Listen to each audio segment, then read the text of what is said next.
கலை நன்மணி விருது பெற்ற நாடக கலைஞரை பாராட்டிய சமூக செயற்பாட்டாளர்கள். தமிழ்நாடு அரசு கலை பண்பாட்டுத்துறை திருச்சிராப்பள்ளி மாவட்ட கலைமன்றம் சார்பில் 2023-2024 மாவட்ட அளவில் சிறந்த நாடக கலைஞர் என கலை நன்மணி விருது பெற்ற ஆம்ஸ்ட்ராங் ராபிக்கு பாராட்டு விழா திருச்சியில் நடைபெற்றது. இவர் சமூக சேவை, இயல், இசை, நாடகம், மெல்லிசை, பாடகர் என பன்முக கலைஞராக முத்திரை பதித்து பல்வேறு சமூக விருதுகள் பெற்றுள்ளார்.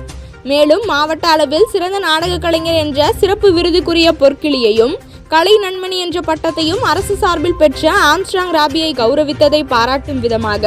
தென்னக நுகர்வோர் மற்றும் மக்கள் பாதுகாப்பு இயக்க தலைவர் மனித விடியல் மோகன், ஸ்ரீரங்கம் மக்கள் நலச்சங்க தலைவர் மோகன்ராஜ், அமிர்தம் சமூக சேவை அறக்கட்டளை நிர்வாக அரங்காவலர் யோகா, ஆசிரியர் விஜயகுமார், கண்மலை அறக்கட்டளை வில்பர்ட் எடிசன், புதுசுவாசம் அறக்கட்டளை பாலசுப்ரமணியன், சுசிலா, ராஜசேகரன், தொண்டு அறக்கட்டளை நிறுவனர் ராஜசேகரன், புதிய பாதை அறக்கட்டளை தீபா அருணாச்சலம், நாட்டுக்கு நல்லது செய்வோம் அறக்கட்டளை கணேஷ், டாக்டர் அம்பேத்கர், இளைஞரணி நற்பணி மன்றம் தலைவர் பக்கீரிசாமி, சபீர் அகமது, ஷெரீப், ஜின்னா, ஹரிஹரன், ஆசிரியர் ஜூலி உட்பட பல சமூக செயற்பாட்டாளர்கள் கலை நன்மணி விருதாளர் ஆம்ஸ்ட்ராங் ராபிக்கு பொன்னாடை அணிவித்து வாழ்த்து தெரிவித்தனர்.